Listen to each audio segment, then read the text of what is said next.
All right, everyone, welcome back to the podcast. Today we're tackling a topic that honestly hits home for pretty much all of us at some point or another, whether we're the ones doing it or on the receiving end, judgment. And not just the casual, I don't like that shirt kind of judgment, but the deep-seated, often unfair evaluation of another person's character, choices, or worth. It's a heavy topic, right? Oh, absolutely, John. I think it's something we all struggle with, maybe even unconsciously sometimes. You see someone and your brain just immediately starts making assumptions. It's like our default setting almost. But it can be so damaging both to the person being judged and, honestly, to ourselves. Yeah, and it's funny because we crave acceptance, right? We want people to see us for who we truly are, flaws and all, but then we're so quick to put others in a box based on a fleeting glance or a snippet of information. It's a real double standard we often hold. That's exactly it, John. And what really strikes me is how clear the scriptures are on this. It's not some obscure teaching, it's right there in black and white. When you read passages like Matthew 7:1-5, it's like a direct challenge to our natural inclination to size people up. It says, "Judge not, that you be not judged. For with the judgment you pronounce you will be judged, and with the measure you use it will be measured to you." That first line always gets me, "Judge not, that you be not judged." It's not just a moral suggestion, it's almost like a spiritual law of reciprocity. If you're constantly pointing fingers, guess what? Those fingers are going to be pointed right back at you. Maybe not by people, but certainly in a spiritual sense, or even just in the way you perceive the world. Yep, that's exactly right. It's also about perspective, isn't it? Matthew goes on to say, "Why do you see the speck that is in your brother's eye, but do not notice the log that is in your own eye?" I mean, talk about a mic drop moment. It's so vivid, that image of someone with a giant log in their eye, trying to surgically remove a tiny speck from someone else's. It's ridiculous when you picture it, but we do it all the time. Exactly. That's the hypocrisy that Scripture is highlighting. It's saying, hey, before you go assessing someone else's imperfections, take a long, hard look in the mirror. And often, when we're quick to judge others, it's a projection of our own insecurities or unresolved issues, isn't it?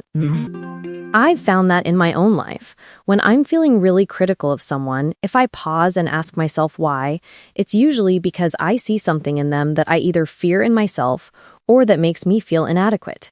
It's rarely about them, it's about me. That self-reflection is key. It's a tough pill to swallow sometimes, though, because it means admitting that our judgment often comes from a place of our own brokenness, not from a place of superiority. We like to think we're being discerning or helpful, but often it's just plain old pride masquerading as concern. Very well put, Jane. And that leads us beautifully to another powerful passage, in James 4, starting around verse 10. James really hammers home the humility aspect. He says, "Humble yourselves before the Lord, and he will exalt you." And then, a few verses down, he asks that critical question. "There is only one lawgiver and judge, he who is able to save and to destroy. But who are you to judge your neighbor?"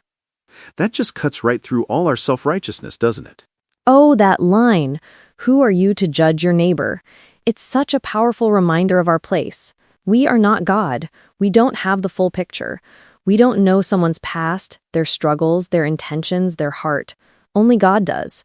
To assume we have that right or that knowledge is just hubris, honestly. And it makes you think about how often we're quick to judge someone based on an outcome, right? Like, oh, they messed up that project, they're clearly incompetent. But we don't know if their kid was sick all night, or if they just got devastating news, or if they're battling something we can't even fathom. James is telling us our perspective is so incredibly limited. Absolutely, Rob. James also brings in the idea of our finite understanding of time and the future.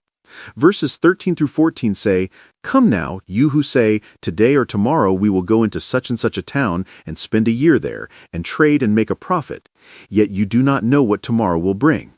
What is your life? For you are a mist that appears for a little time and then vanishes.'" This speaks to our total lack of control and foresight. How can we judge someone's entire existence or potential when we don't even know what tomorrow holds for ourselves, let alone them? That's a profound thought. It's humbling, isn't it? It makes you realize how fleeting and fragile life is, and how precious each person is. If we truly grasped that, I think we'd be a lot less inclined to tear each other down with our judgments and a lot more inclined to build each other up with grace and understanding. It really puts things into perspective. Imagine if we approached every interaction, every person we encountered, with the mindset that we actually know nothing about their full story, that we're just seeing a tiny snapshot.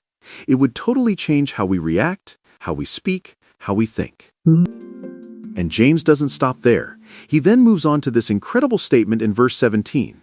So whoever knows the right thing to do and fails to do it, for him it is sin. This isn't directly about judging, but it's intricately linked. If we know that judging others is wrong, that showing humility and love is right, and we fail to do it, then that's where the sin lies. It's not just about abstaining from bad acts, but actively engaging in good ones. That's such an important distinction, John. It's not enough to just not judge. We're called to something more. We're called to compassion, to empathy, to loving our neighbor as ourselves. And that includes extending grace, even when we don't fully understand or agree with their choices. It's about seeing beyond the surface and remembering their inherent worth as a human being. I mean, think about social media today. It's a breeding ground for judgment. Someone posts something, and immediately 1,000 people are dissecting it, offering unsolicited opinions, tearing them down. There's this illusion of anonymity that makes people feel empowered to be the harshest critics, forgetting there's a real person with feelings on the other side. That's a fantastic point, Jane. The digital age has amplified our judgmental tendencies because it removes the face-to-face interaction, which often acts as a natural inhibitor. It's much harder to say something cruel or judgmental to someone's face than it is behind a screen. But the impact is still real, if not more pervasive, because it lives online. And it fosters this culture of cancel culture, where one misstep, one mistake, can define someone forever in the public eye. It leaves no room for growth, for repentance, for learning. It's the antithesis of the grace and forgiveness that both Matthew and James, and really the whole Bible, advocate for. It's like we've forgotten that everyone is on a journey. Everyone is learning, stumbling, getting back up. If we were judged solely on our worst moments, I don't think any of us would stand a chance. We all need room to breathe, to fail, and to find our way without constant scrutiny. You know, there's a distinction here that I think is important to clarify. We're not saying that discernment is bad. We're not saying don't use wisdom or good judgment in making decisions about who to trust or what choices to make. That's prudence. What we're talking about is condemnation, passing a verdict on someone's soul or character as if we have the authority to do so. Yes, absolutely. Discernment is about protecting ourselves and making wise choices for our own path. Judgment, in the negative sense we're discussing, is about putting someone else down, elevating ourselves, or trying to control how others live. It's that subtle shift from "this isn't for me" to "this is wrong for them and they are wrong for doing it." It's about the why behind our thoughts. Am I looking at this situation trying to understand, or am I trying to find fault? Am I seeking empathy, or am I seeking validation for my own perceived superiority? It's a really fine line sometimes, and it requires constant vigilance. And what happens when we consistently choose not to judge, but instead to offer grace and understanding? What are the benefits of living that way? There are so many benefits. For one, there's a huge sense of personal peace. When you're not constantly scrutinizing and condemning others, you're not carrying that heavy mental load. It frees up so much energy and emotional space, and your relationships definitely improve. People feel safer and more open with you. Yeah, I think you become a more approachable person. Who wants to be around someone who's always criticizing? Nobody. But if you're known as someone who listens, who empathizes, who gives people the benefit of the doubt, that's a magnet. Plus, it makes you a better problem solver, because instead of just dismissing someone, you try to understand the situation. And spiritually, it brings us closer to reflecting the character of God. The Bible paints a picture of a God who is just, yes, but also immensely patient, loving, and merciful. A God who gives us chance after chance, who looks past our flaws to our potential. When we choose non-judgment, we're really aligning ourselves with that divine nature. It's an act of faith, really, to step back and trust that God is the ultimate judge and that His ways are higher than ours.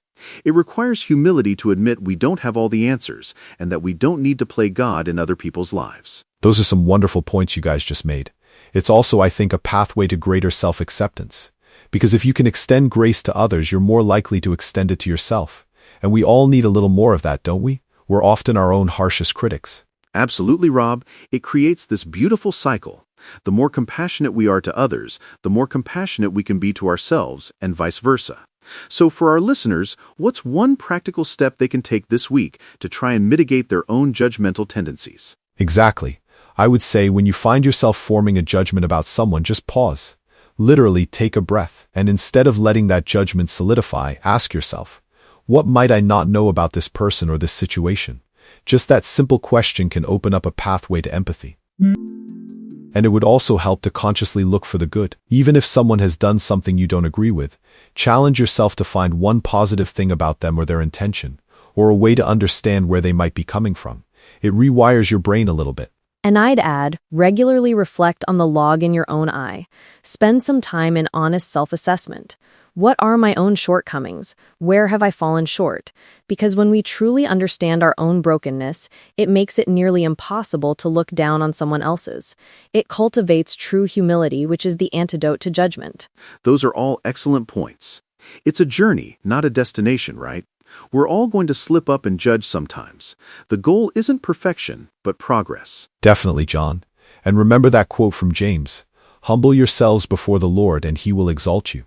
There's so much freedom and peace in letting go of that need to be the judge. Exactly. So as we wrap up today, I really want to encourage everyone to take these scriptures to heart. Reread Matthew 7:1-5 and James 4:10-17.